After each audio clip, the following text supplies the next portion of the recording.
Hello, everyone, and welcome to the June 9th ProfessionalVMware.com vBrownBag Google Cloud Platform Series. I'm your host tonight, Jonathan Frappier. With us tonight, we have Paul Newson from Google, who's going to be going over some cloud storage solutions for the Google Cloud Platform. Paul, how's it going? Great, thank you. Thanks for having me on the show. Awesome. Thank you for being on. We really appreciate it.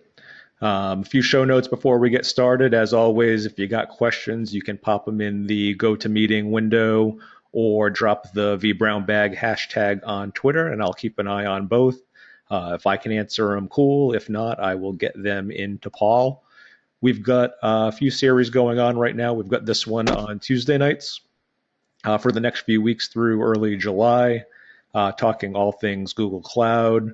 We've also got some tech talks going on during the week this week at Cisco Live. So if you're around there, you can catch the live stream. We've got our shows in APAC every other Thursday, our EMEA shows every Tuesday. They're looking for folks to present on VCP Cloud objectives. So if you're interested in presenting, drop myself a tweet or an email or Greg Robertson. Our Latin America show, for folks who prefer their podcast in Spanish on Thursday nights, and our regularly scheduled Wednesday shows where we're covering the VCP6 Foundation, and then we'll kick over to the data center virtualization objectives sometime this summer. Catch all our previous shows on your favorite iTunes or podcast player, bit.ly/brownbag iTunes or bit.ly/brownbag podcast.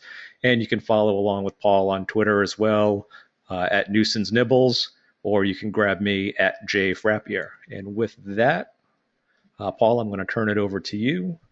All right. So you should be presenter now. Excellent.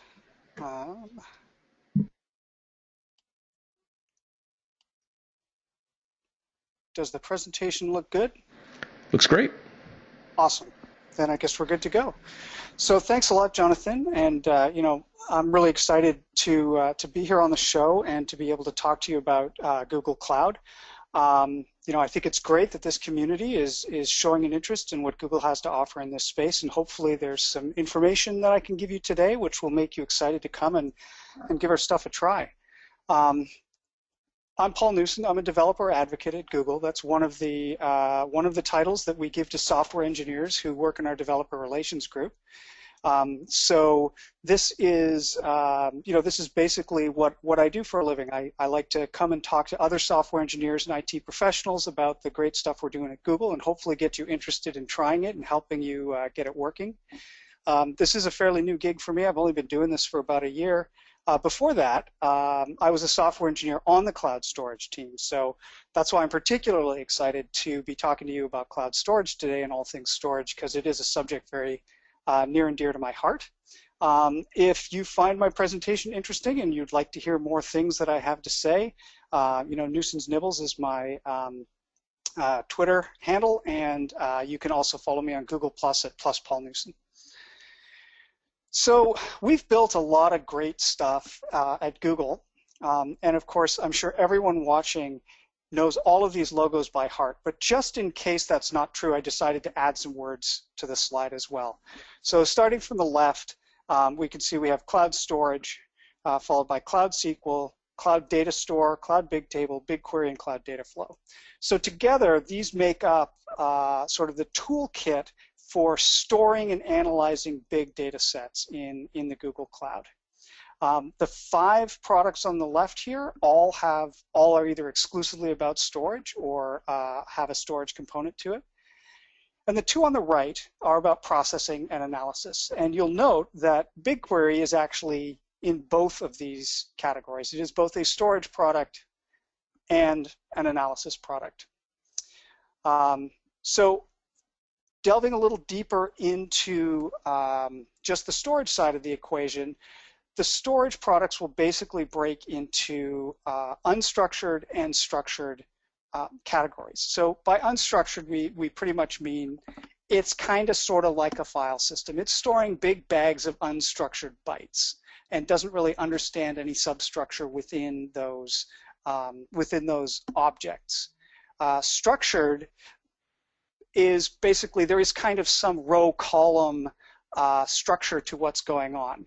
But as you can see, we've got a wide variety of products that are doing the structured data.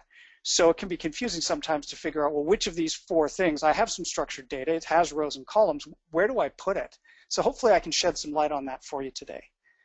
Now, everything like these top 6 logos and products that I've just been talking about, these are what I would sort of call the cloud native or fully hosted storage products, storage and analysis products that we have. I just want to point out at this point that it's entirely possible to take your favorite open source stack, be it something from the Hadoop ecosystem, or be it Cassandra, or be it Couchbase, or MongoDB, and use those storage and analysis products on the Google Cloud Platform by just putting them on compute engine instances. I could fill multiple talks with how to do that. We could easily do a talk on each of these ecosystems or even one product and how to best tune it for running in the Google Cloud. For the purposes of today, I'm just going to focus on these fully hosted solutions that we have. So the first thing, I want to dive a little deeper into cloud storage, this unstructured storage medium that we have. So I mentioned before that this is object storage, and that kind of means files. The reason we call them objects and not files is because there are some, like the word file comes with a lot of expectations with it. If you have a file, you kind of expect that it's going to behave the way files in a file system usually behave. And in the cloud world, ourselves and other vendors like to call these storage projects object storage, because sometimes those assumptions about how files work and how file systems work don't apply to object storage. And I'll talk a little bit more about that later. So what are the characteristics of an object storage? Well, like I said, it's unstructured bags of bytes. It's in many ways this is the simplest product ever created. The whole contract with the customer is, I'm going to hand you a bag of bytes, and at some point in the future, I'm going to ask for it back, and I'd like you to give it back to me. That's pretty much it. But as you'll see over the next few slides, there's actually some nuances to that, and it turns out doing that well at scale is actually a very difficult problem. So for these object storage, there's several things that you want. You want your storage to be durable. You want to be able to put it in there and be confident that when you ask for it later, we will have your bytes for you. So we store all your data in a durable fashion, which means geo-redundancy. And there are some options about that geo-redundancy that I'll talk about a little bit later. You obviously want your data to be available. By available, I mean when you ask for the bytes, I will be able to give them to you right away, or the object storage system can give them to you right away. Durability means we haven't lost your bytes, and eventually we'll be able to give them to you. Availability is measuring what's the likelihood I can give them to you right now. And this is something we wrap an SLA around. And for different categories of storage, we have different SLAs because not all storage needs to be highly available. And you don't want to have to pay that premium price for highly available storage when really all you need is very durable storage that is usually available. And again, I'll add some detail to that later. Security is obviously a big deal. Each of the objects that you place into Google Cloud Storage carries its own per object ACL, so you can restrict exactly the users who are able to access the bytes of that object. And all of the objects that are stored in cloud storage are encrypted at rest. This means the bytes stored on disk in Google data centers are encrypted before they are put there. Each object can be anywhere between 0 and 5 terabytes in size, and there's no fixed limit on the number of objects that you can add to a bucket. A bucket is simply a container for objects. So how do you read and write these objects? Well, we provide a REST API and a JSON API. The REST API looks a whole lot like web requests, normal web requests. You can put an object into a bucket by making a fairly simple put request, and you can get an object out of a bucket by issuing a GET request. Because this looks a lot like what web browsers already do, this is great for serving public static web content. So instead of, standing up a web server and putting a bunch of files, on that instance or instances of a web server and worrying about load balancing and worrying about caching and all of these things, you can simply put that static content in Google Cloud Storage and we will serve it for you, no matter how many or how few requests we get. And for public content like that, we have the same global edge cache, which serves all kinds of other Google traffic that you might be familiar with, like search, like YouTube. That same global edge caching infrastructure that serves all those bytes can also serve the bytes that are publicly available in Google Cloud Storage. You can interact. Oh, sorry, I skipped the JSON API. The JSON API is very interesting from a programmability standpoint. It looks and feels more like other Google APIs do. So if you're familiar with interacting with other Google properties, such as search or maps, programmatically, the JSON API to cloud storage looks and feels a lot like those, which means we can generate higher level libraries for them, which are easier to use than the raw REST API. Hey, Paul, I got a question on the encryption. Do you know if you guys have anyone with HIPAA requirements or PCI or SOX using that, and does that make the auditors happy? The answer, so the specific answer to whichever certification you need for your scenario will be on our website, and I don't have the alphabet soup of which certifications we've gotten committed to memory. However, we do have many of these certifications. I believe HIPAA is on the list. I believe that, which is the credit card one, PCI? PCI, yeah. Yeah, I believe that PCI is now on the list because I seem to remember a press release about that. But again, whichever, like every industry is going to have its own list of these, which are important for that industry. And we understand that this is definitely a requirement for certain scenarios, and we're doing our best to knock out those certifications, as we can. We can't get all of them instantly. Obviously, they take some time to work through, but we've gotten some pretty big name ones so far, and I believe that's sort of an existence proof that the auditors in these cases, yes, are happy with how we are operating our service and how we are encrypting at rest. Because these certifications are about a lot, like they're quite holistic. It's not just about, do you do encryption in this particular way? It's really a more holistic thing where they look at the entire way you run your business and say, is this a business that has the right checks and balances in place to meet the requirements we've set out? And in many cases so far, we've been able to get a good answer from these third parties on those issues.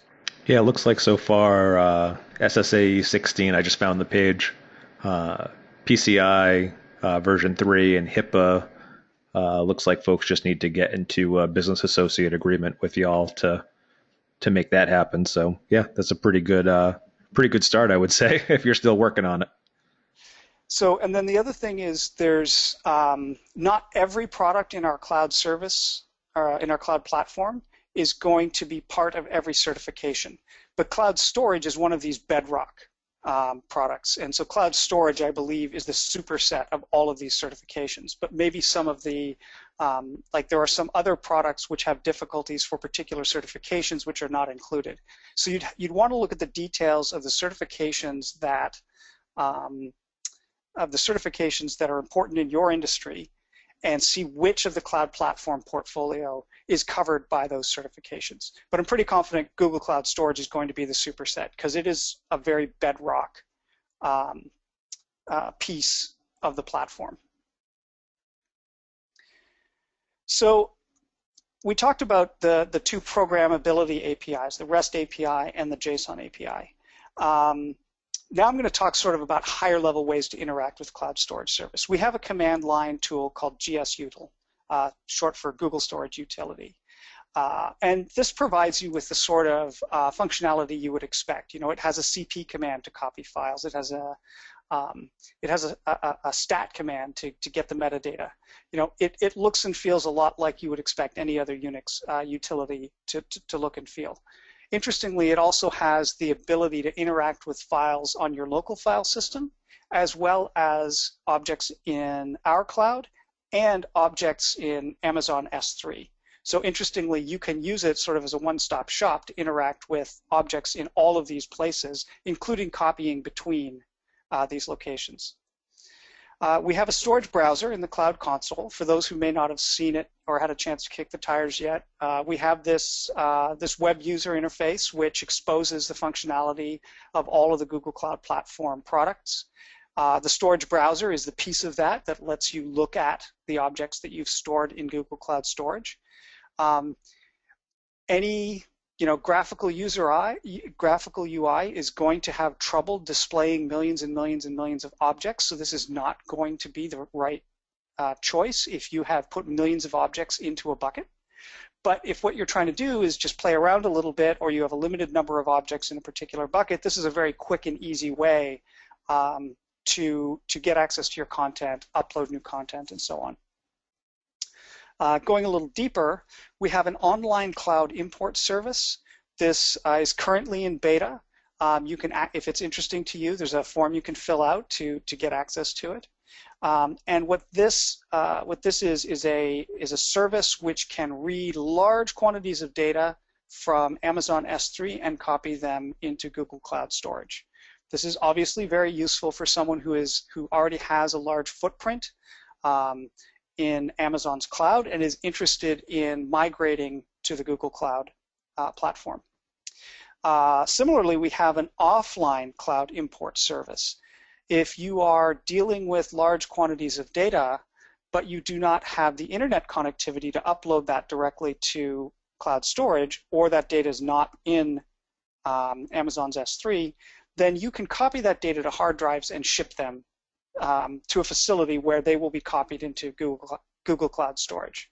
I would caution you, there's a meme out there to never underestimate the bandwidth of a station wagon full of tapes or hard drives or memory cards. Choose your physical media of choice, hurtling down the highway. And while that is absolutely true, I think the modern version of that is, a FedEx plane filled with, compact flash cards or something like that. It has incredible amounts of throughput, but what that misses is that it's actually quite tricky to copy all that data on and off of those physical devices. I mean, if you think about somebody who has a large on-premise footprint of data, that data is sitting in storage area networks or other large RAID arrays or tape libraries. It's non-trivial to copy those to hard drives in a way, like you can't just take the hard drives out of your RAID, ship them to us, and expect us to be able to read them. It has to be copied to a hard drive with a standard file system on it that can be read. So, while the offline cloud import service is very, very, very useful for certain key scenarios, I caution you to think about how you're going to get the data onto the hard drives before you think it may be the solution to your particular import problem. Finally, we have a Fuse adapter. For those who are unfamiliar with Fuse, Fuse stands for File System in User Space. So this is an installable file system for Linux, which allows you to interact with Google Cloud Storage as if it was a local file system. I should have put an asterisk on this slide somewhere because, as I mentioned earlier, object storage services are not file systems, and there are some places where, like the mapping, once you have an object name, mapping that to a file usually works really well in a file system, but there's no such thing as a directory in an object storage system. We have buckets, but they're single layer. There's no hierarchical. You can't nest a bucket inside a bucket. So there are some contortions that anything like this Fuse adapter has to go through to pretend that there are directories when in fact what you have is a flat namespace. So that's one issue. Another issue is that objects in an object storage system are immutable. So once you write them once, they become read-only. A lot of utilities with file systems are accustomed to being able to open a file, seek to a location into it, rewrite some bytes in the middle of the file, or extend it on the end, and then close the file, and that all works. On an object storage system, once you have written an object, that object becomes immutable. You can overwrite it with a new object, but you can't sort of rewrite just a few bytes in the middle of it. So for example, trying to run a database on top of this file system would be an extremely bad idea. It probably would not work at all because database software takes advantage of the fact that you can rewrite bytes in the middle of a file. However, if what you want to do is run the Unix cp command to copy things from here to there, that should work just fine. So Google Cloud Storage is obviously interesting, and the reason we're here today is because VMware has signed an agreement with us to integrate some of our Google Cloud Platform services into the vCloud Air platform. Everything I know about this agreement I learned from this press release, so I'm not going to go into detail about it here. But there's the list of products that were part of the announcement, Google Cloud Storage being one of them. And I encourage you, if you are a user of vCloud Air, to reach out to whoever your contacts are there and get more information on how you can, access these technologies through the vCloud Air that you're already using. So I said we would talk a little bit more about SLAs and availability. This is sort of where you can see the trade-off between, well, how much do you want to pay and how available do you really need it? Latency also plays into this. So we have three classes of storage. We have our standard class of storage. This was the original class of storage, and this is, optimized for as the lowest latency we can provide and the highest availability we can provide. This makes it awesome for serving content that is part of like user-facing applications. Static websites are one example of this, but if you're running like a photos service or something, you put your photos in here, and you can expect that they will be served from cloud storage in a low latency, high availability way. This storage costs currently, obviously prices change, so check the price sheet regularly, but currently it's 2.6 cents per gigabyte month, and it comes with a 99.9% service level agreement. If you're willing to step down to only a 99% SLA, then you can get a corresponding price cut down to 2 cents per gigabyte month. This would get you our durable reduced availability, or DRA storage. DRA was announced after standard and before nearline. Nearline storage is very new. It's currently in beta, but it's not behind any kind of registration form. You can use it. It's perfectly open, but it is beta, so it does not currently carry an SLA. But when it does, it will have a 99% SLA, same as durable reduced availability. However, the price is drastically lower. It's 1 cent per gigabyte month. However, one of the trade-offs for that is that the latency of objects served from nearline, is measured in terms of several seconds as opposed to in hundreds of milliseconds. So this means it is unsuitable for that interactive sort of web serving traffic. Additionally, this type of storage is targeted squarely at backup and disaster recovery, sort of cold storage applications, and as such, there is a charge when you read an object. Basically, if you're going to read your object more than about once a month, durable reduced availability will be a better deal for you. But if this is storage where you want to store it, you want to keep it, you want to make sure it's available for you there if you need it, but the chances of you reading any particular object in that storage in a month is quite low, then nearline storage would be a great choice for that.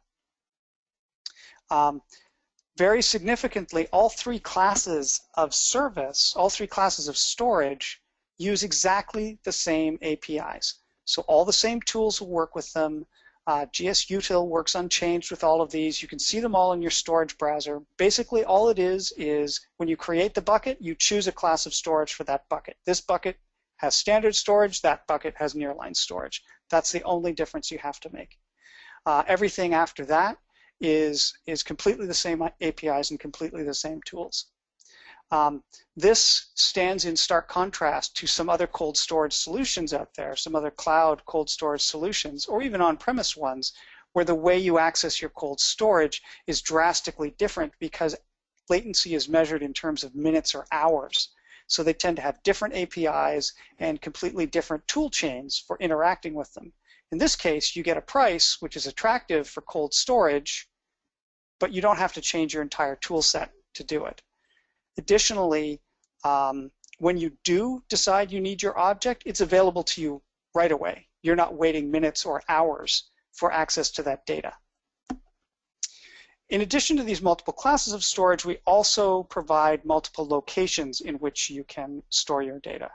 And we sort of break this down into two types, continental and regional. The continental storage, your choices are Asia, the European Union, and the United States.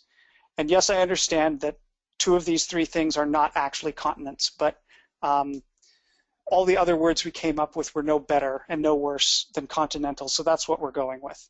But basically, if you choose the Asia region, we will store your, all the copies of your data in the Asia region. This might be important for you because you have a lot of customers there and you want your data to be close to those customers. You may want to choose the EU region because of local laws in that region want you to keep your data within the European Union. And USA is the default class of storage. It's all held within the United States. That's clearly where we have a lot of our data center footprint. Now, in all of these cases, if your objects are public, you can take advantage of the edge caching all over the world. So just because your objects are in a bucket which is being hosted in the United States does not necessarily mean you're not going to get good latency in other parts of the world. If you have objects which are public and being served, they can be cached out close to your users. The second type of location is regional. Regional buckets are still in alpha, and they're available only for the DRA or nearline storage. An example location for a regional bucket would be US Central 1. So if you're not familiar with how location is broken down within our platform, it's basically a hierarchy which goes continental, regional, and zone.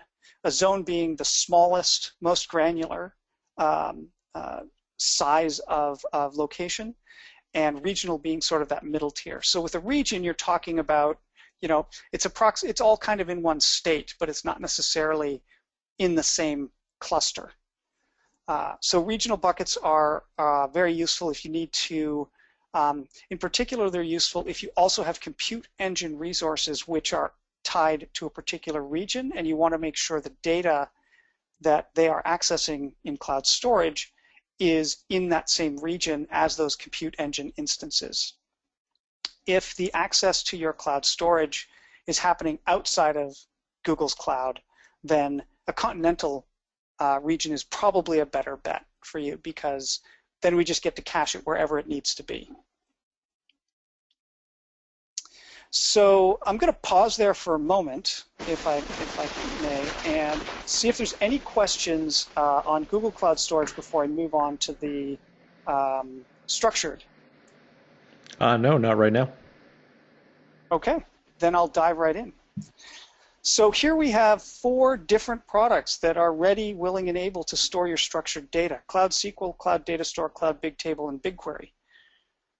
Cloud SQL is pretty much exactly what it sounds like. It's MySQL in the Google Cloud. You use the exact same tools and APIs that you would use for MySQL. It speaks the MySQL protocol. So everything you would expect MySQL to be able to do, that's what Cloud SQL can give you. So if you have relational data and you want all the power of a relational database, and you're familiar with the MySQL tool chain and it works for you, Cloud SQL is definitely something to look at. I'm going to go all the way to the right now and talk about BigQuery. BigQuery is an analytical database. So it's not optimized, it's not intended for like serving content. So you're not going to use this as the back end to your web app, for example. What it's great at is you stream all of your everything that happens in your world, all of the events from your application, stream all that into BigQuery, load all your historical data in there, and then you can use SQL to query that incredibly quickly. So that's BigQuery. In the middle, we have Cloud Datastore and Cloud Bigtable. If you're confused about these, then it's not too surprising, because they are both NoSQL databases in the Google Cloud, and they're both massively scalable. So I'm going to dive a little deeper into all four of these things and try and indicate where the sweet spot is for each of them. But Cloud Datastore has been available for many years as part of App Engine and is now available, standalone outside of App Engine. And it's really that application database I was just talking about. You want that back end for your web app that can serve user content really quickly, store your user information. Cloud Datastore has been doing this for years and years and years, and it's awesome at it. Cloud Bigtable is a recently announced addition to our cloud platform, but is the exact same Bigtable that you've been hearing about since we published a paper on it in 2004. But it is sort of a slightly lower level type of NoSQL, and it's really heavy machinery. So if you only have a few gigabytes to store, Cloud Bigtable is probably not going to be the most cost-effective solution for you. So to help us with this, I put together a little chart which just sort of talks about how each of these four structured solutions differs. I'm probably going to be repeating some of the things I said in the introduction here, but hopefully it's not too repetitive. So the first question is, how do you code to each of these things? How do you access each of these things? As I mentioned, Cloud SQL, it's just MySQL. It's SQL with all the features you'd expect. So if you're familiar with SQL, if you know what MySQL is about, then you know what Cloud SQL is about. Cloud Datastore has two different ways you can access it. One is called GQL, which is a SQL-ish language. I mean, if you take a look at it, you'll see a select statement.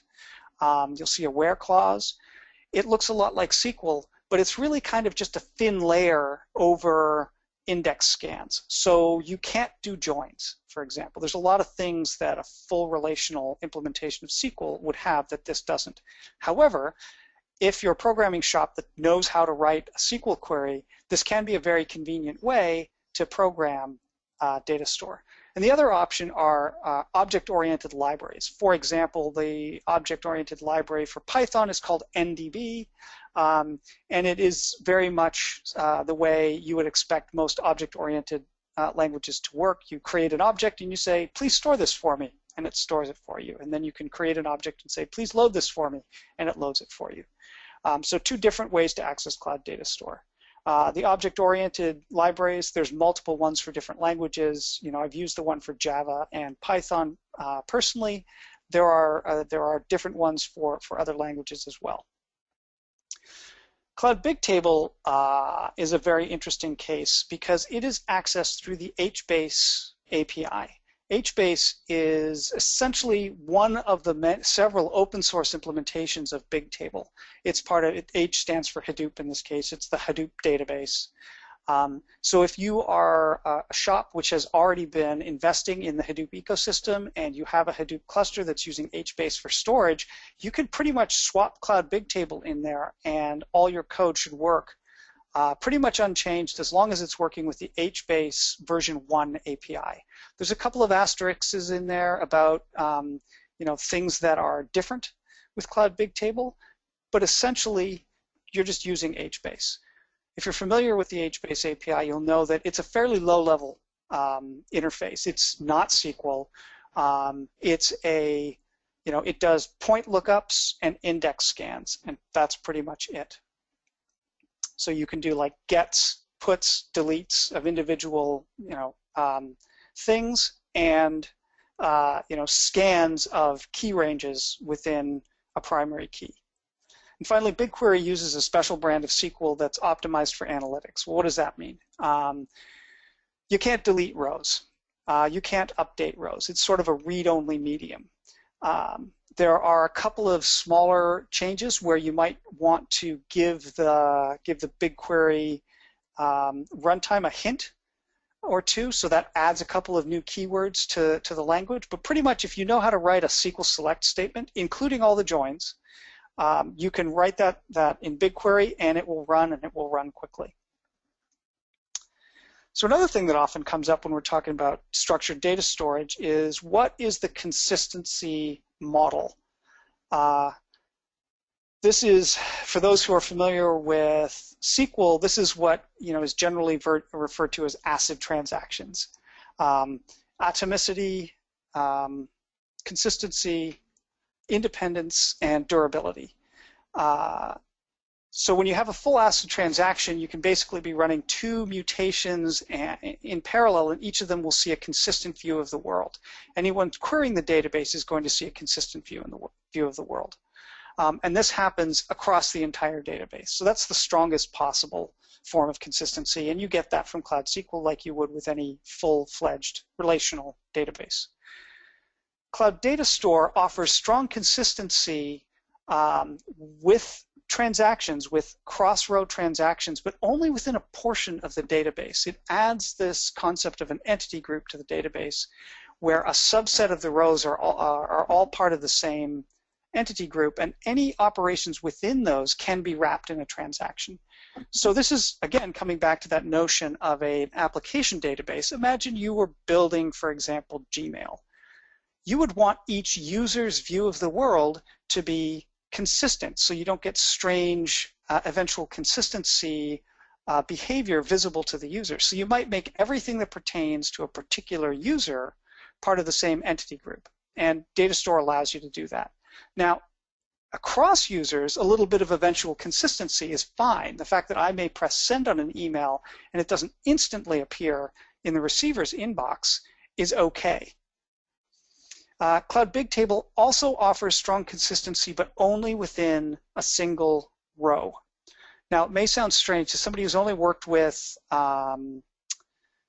relational databases. It may sound strange to talk about consistency within a row, but with Bigtable, what you're actually looking at, it's kind of called a wide column store. What you're looking at here is you can mutate individual columns within a row, and you can actually store quite a bit of data within a column cell. You can craft transactions which can mutate multiple column cells in the same row with strong consistency. It doesn't sound like a super impressive guarantee if you're used to like the entire database being consistent, but it's a whole lot better than no consistency whatsoever, which is what some other NoSQL databases provide, where every mutation on the database is weakly consistent, including the ones within a particular row. And with BigQuery, the concept of consistency is kind of not applicable since you don't do mutations. So the next way I'll sort of talk about these is what sort of indexing do they support? Well, Cloud SQL, obviously, it's a relational database. You get as many indexes as you care to create, primary and secondary. Cloud Datastore offers the same thing. You can create secondary indexes, and then you can run queries on those indexes. Cloud Bigtable, like I mentioned, is sort of a lower level database, and you get your primary key only. Like you define your schema, and that's how you will look up your data.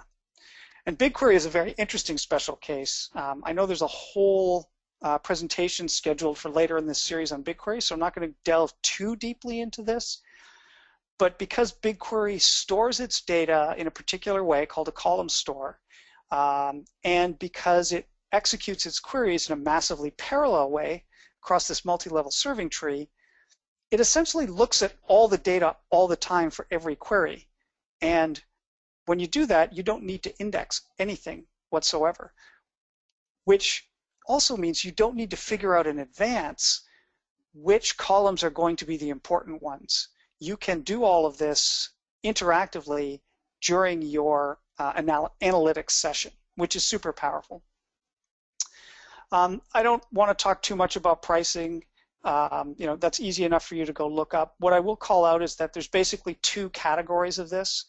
SQL and Bigtable fall into the category where you're paying for an instance. You actually have to choose, I want to have this many nodes, or I want to have this size of an instance.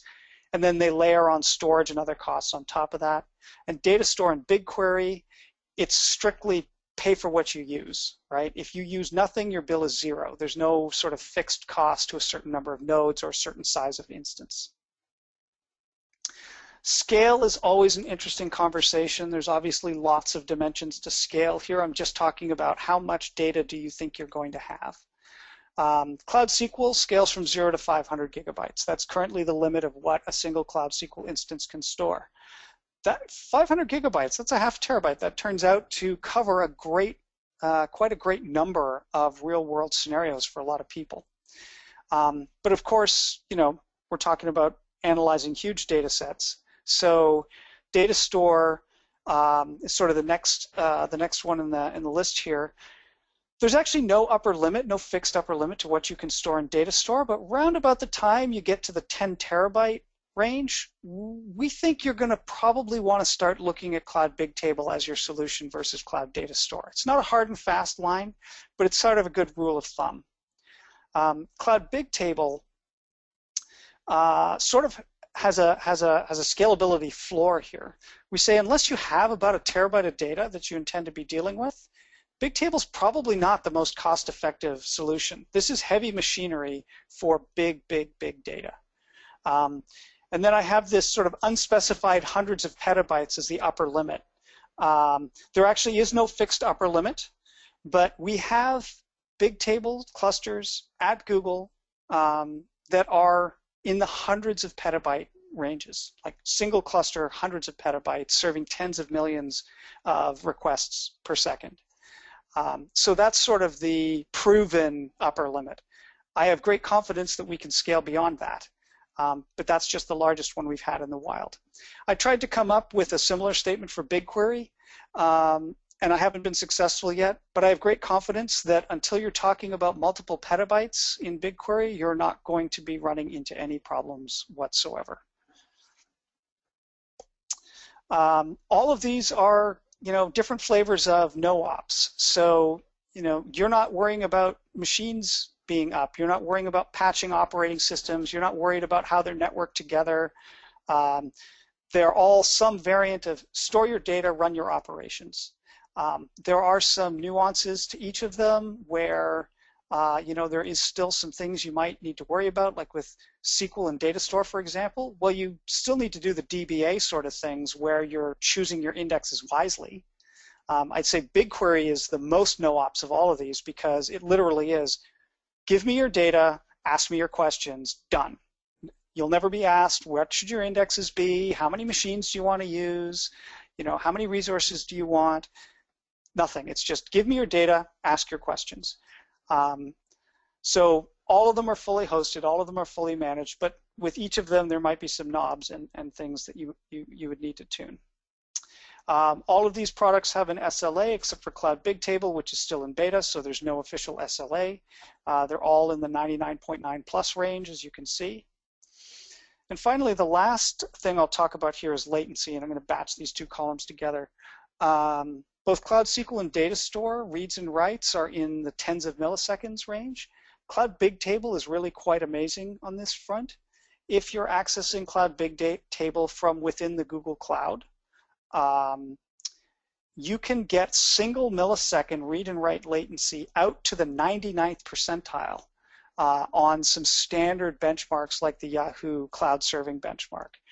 We published a blog post on this. There's a white paper that's going to be coming along, and eventually this is going to show up in our open source performance benchmarking toolkit called PerfKit. BigQuery is kind of interesting here because we have a joke that we say that the awesome thing about BigQuery is you can query terabytes of data in seconds, and the bad thing about BigQuery is you can query bytes of data in seconds. It sort of has this latency floor. It's sort of this heavy machinery thing where any query you ask it is going to take at least a second to sort of spin up that machinery, get your answer, and spin it down. The amazing thing about it is you can throw a few bytes at it, you can throw a few gigabytes at it, you can throw a few terabytes at it, and it scales incredibly well. Very non-linear. You don't throw twice as much data at BigQuery and expect it to take twice as long. You expect it to take just a little bit longer. And write latency is kind of an interesting question. The way most data gets into BigQuery is sort of through a batch load. So what's the write latency of a batch load? And similarly with streaming writes, it takes as long as the request takes, and I don't have any metrics around that. Generally speaking, it being an analytical database, you're not doing a read immediately after your write. You want your data to get in there reasonably quickly and be available reasonably soon for querying, but you're not worried about milliseconds in this case. So that brings us to the sort of the end of the storage section of the presentation. And I'd like to pause there again and see if we've collected any questions. Nothing official at this point. I have a slight OCD question, if it counts yet. Who at Google do I have to talk to get the T in big table capitalized so it matches BigQuery?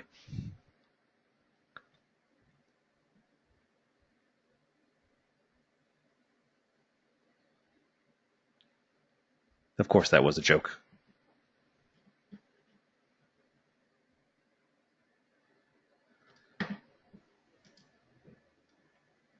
Did I lose Paul?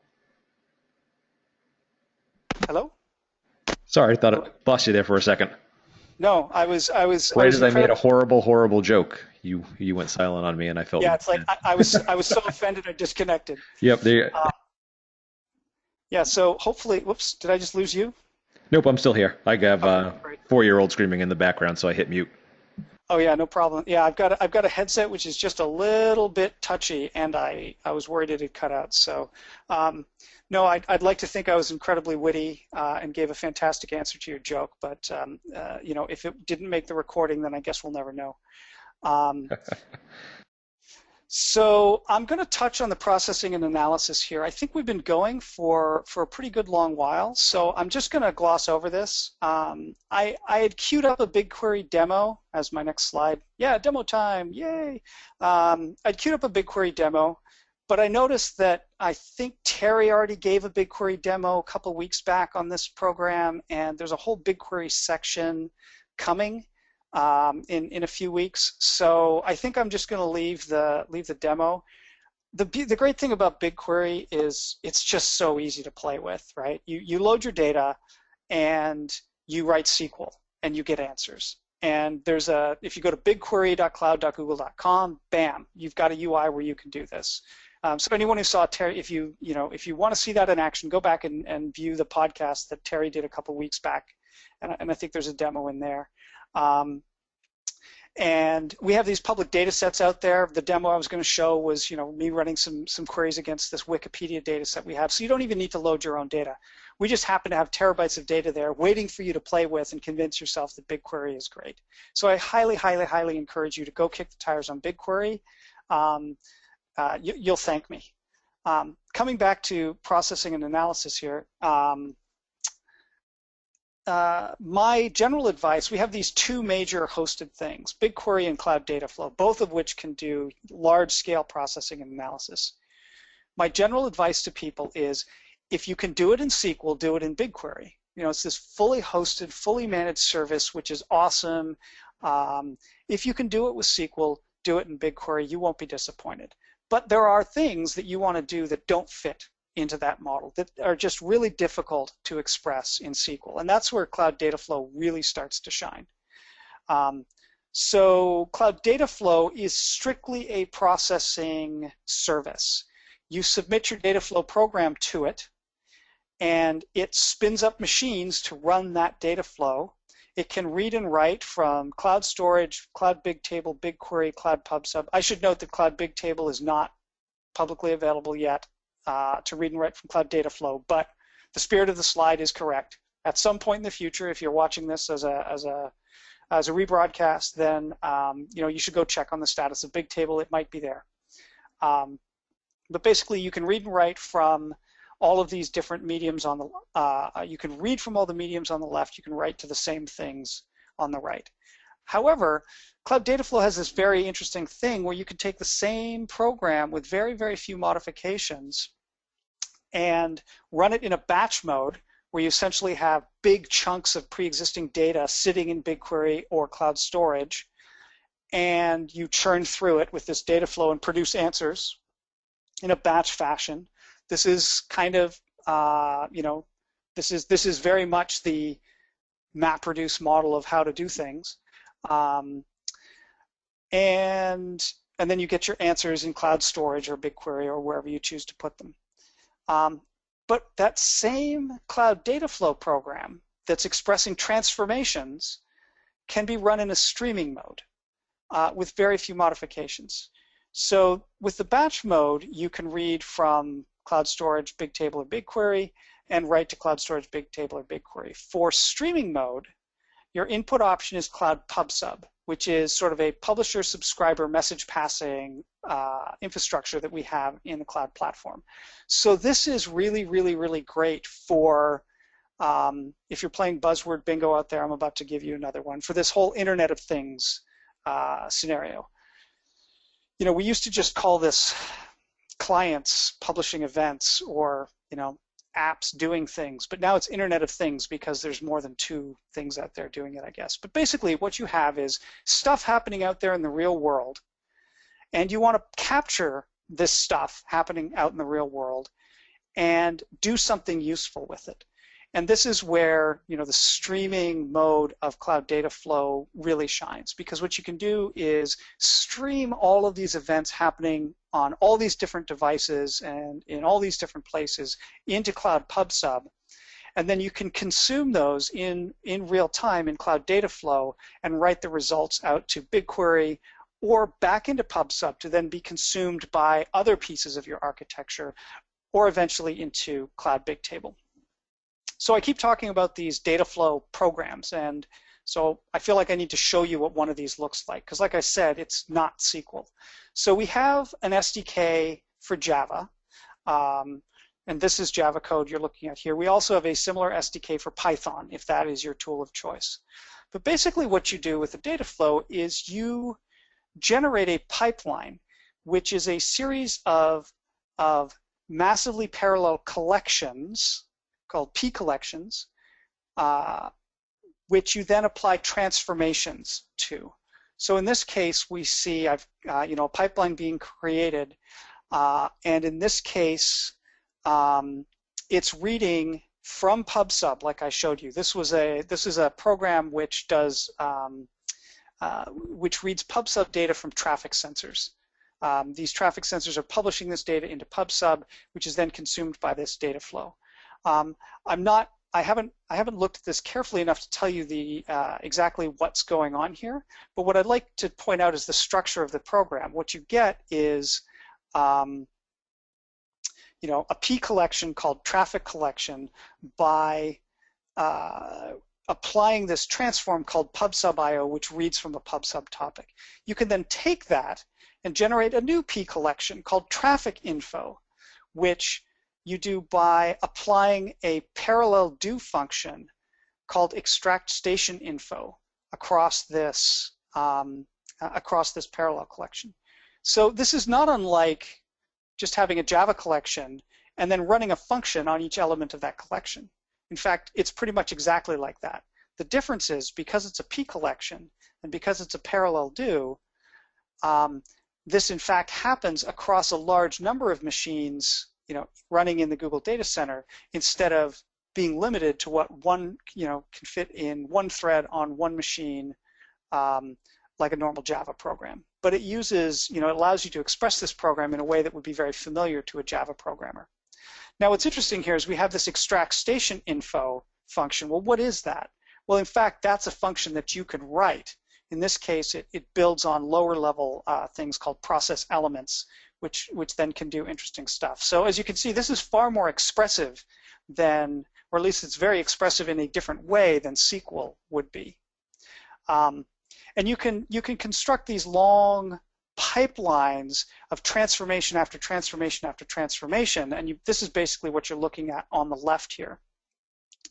One of the neat tricks that that Dataflow does is, there used to be, just going back in history a little bit, back in the prehistory of big data, we published this paper about MapReduce.